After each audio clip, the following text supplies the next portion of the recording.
Merdeka Belajar.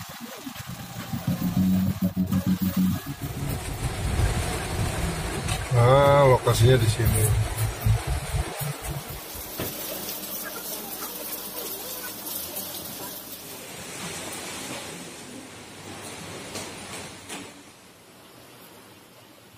Nah, ini tempat kegiatannya. Waduh, keren banget. Akhirnya Greenpeace melakukan investigasi ke tengah laut dan ternyata ada fakta lain yang terjadi. Memang mereka menangkap ada yang dari dinas perhubungan, ada yang dari Kemenaker, ada yang dari itu tidak sambung semuanya. Itu pun seandainya aturannya pun bagus, Indonesia itu justru semakin bagus, semakin banyak aturannya, semakin peluang untuk korupsi. Dulu belum ada korupsi untuk pakai sabuk pengaman, sekarang wah lumayan ada item lagi untuk dikorupsi ini. Awas kamu nggak pakai sabuk pengaman loh.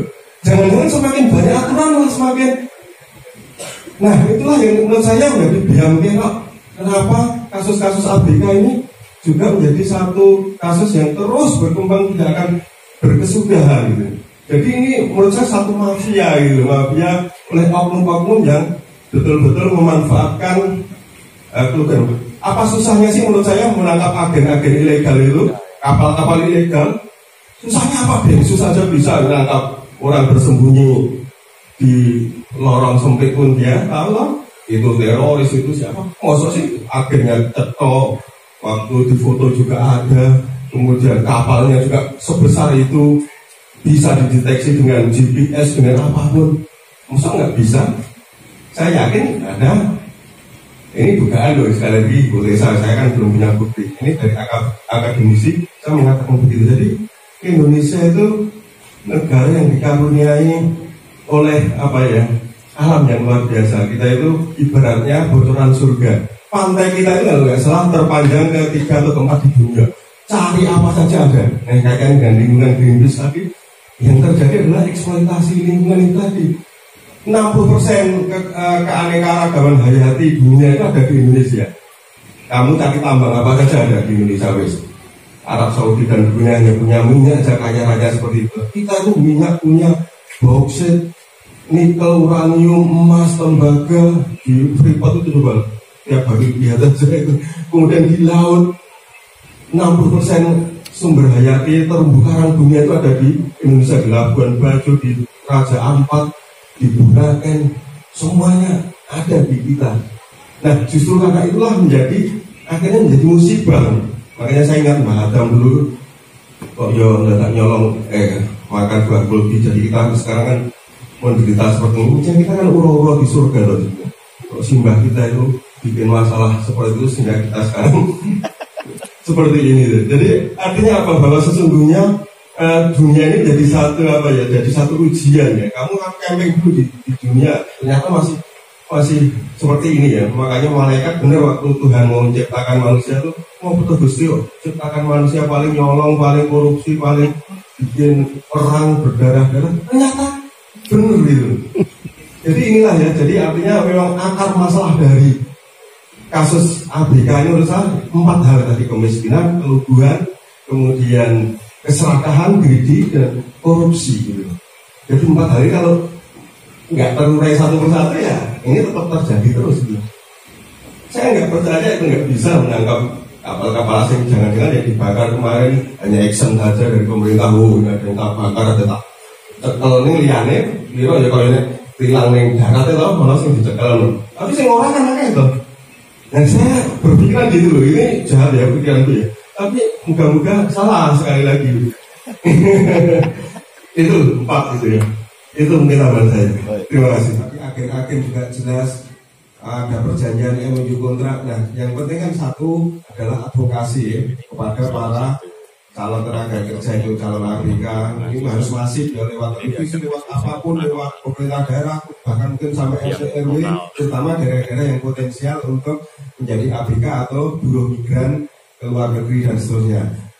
Untuk diadvokasi, melek hukum sedikit tentang perjanjian kerja itu apa, agen-agen yang baik itu seperti apa dan seterusnya kan itu. Kemudian yang kedua ya jelas harus bisa menindak agen-agen yang kurang ajar tadi kan, itu sekali lagi bisa dideteksi kan.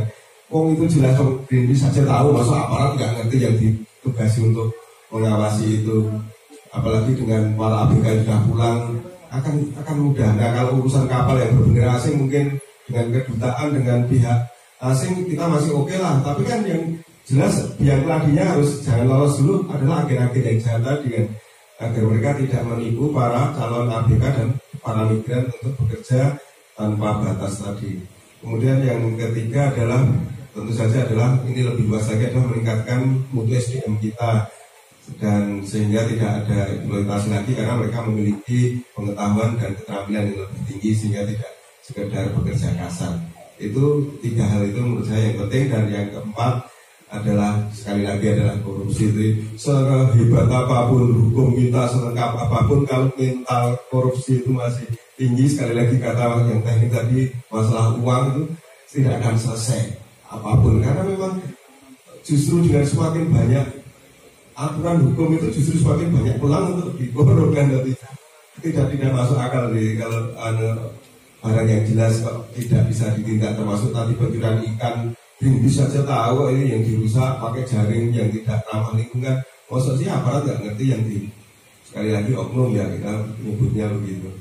Terima kasih, itu statement saya. Baik, terima kasih Prof. Itu adalah faktor ekonomi ya. Ya, saya rasa ya. Kenapa orang senang menjadi pekerja migran? Karena iming-iming. Ya. Jadi iming-iming bahwa di sana itu kerjaannya enak, gajinya tinggi, apalagi kalau ABK gitu ya.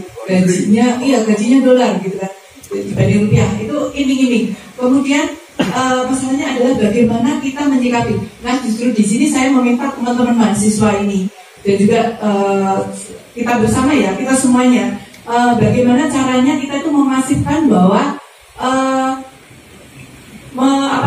memberi edukasi kepada orang-orang yang akan berangkat ke luar negeri. Caranya gimana? Nah, teman-teman itu kan biasa tuh di medsos itu, kalau anak-anak kan kalau lihat handphone itu kan bisa seharian. Kalau saya sudah pusing lihat handphonenya ya Pak ya, nah, makanya sudah pegel gitu kalau lihat handphone. Nah, ini menjadi teman-teman, saya mengajak teman-teman semuanya untuk memastikan bahwa bagaimana sih caranya bagaimana caranya kalau kita mau ke luar negeri. Kalau nggak ngerti caranya, datanglah ke Disnaker. Kami sudah sosialisasi kemana-mana. Kemudian kami sudah juga mengadakan sosialisasi secara bersama, mulai dari narasumbernya kementerian, kemudian pesertanya semua kepala desa yang ada di Jawa Tengah. Sudah kami lakukan bagaimana supaya warganya ini tidak gampang iming-iming gitu. Kayak yang kemarin itu, yang skimming itu kan kenapa setelah ditelusuri, kenapa mereka bisa ke sana? Karena di medsos itu disebar bahwa pekerjaannya gampang, kemudian gajinya sangat tinggi. Nah, itu mereka harus mendapatkan informasi yang benar. Kalau nggak tahu, silakan datang ke Disnaker. Silakan untuk lihat medsosnya Disnaker. Di situ bisa chat juga bisa, di situ bisa ke Pak Kut juga bisa.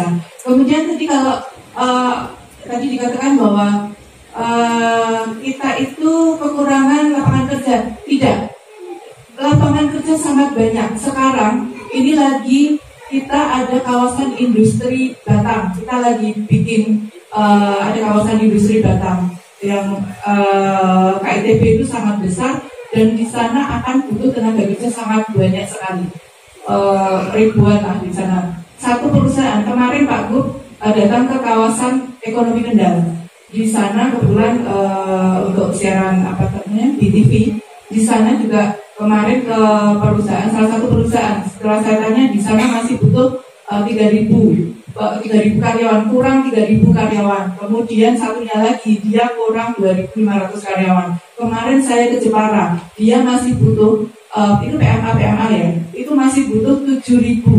Nah, itu baru beberapa perusahaan, banyak sekali lapangan pekerjaan. Belum lagi yang rumahnya Banjarnegara, itu UKM yang bikin bulu mata, bikin rambut palsu, semuanya ekspor. Itu butuh tenaga kerja sangat banyak.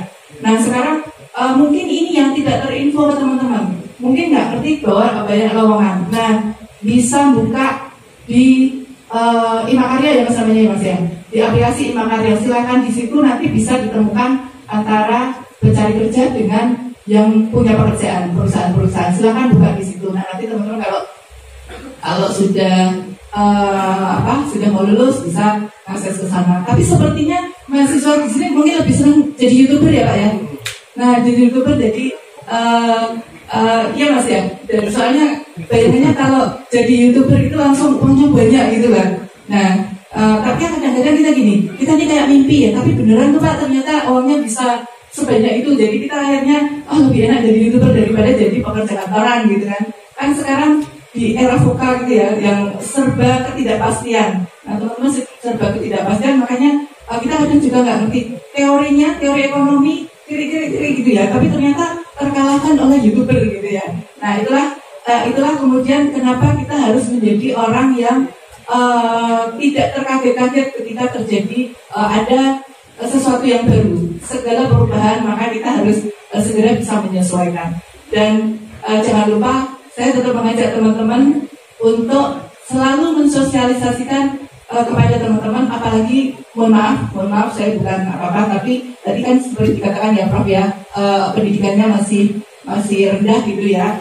Jadi biar tidak gampang percaya ketika membaca di medsos ada tawaran yang sangat bagus, yang menggiurkan. Dan ini menjadi tugas kita bersama, termasuk teman-teman mahasiswa. Karena saya yakin teman-teman mahasiswa itu lebih pintar daripada kami ya Pak, usia kami yang bisa mengimbangi provokasi para penipu ini. Saya yakin teman-teman punya keahlian lebih daripada kami. Jadi saya mengajak teman-teman untuk jangan lupa untuk kemajuan kita bersama bangsa Indonesia, untuk melindungi teman-teman kita para ABG supaya tidak tertipu oleh oknum-oknum yang memanfaatkan mereka untuk kepentingan mereka sendiri dan merugikan ABG bangsa kita sendiri.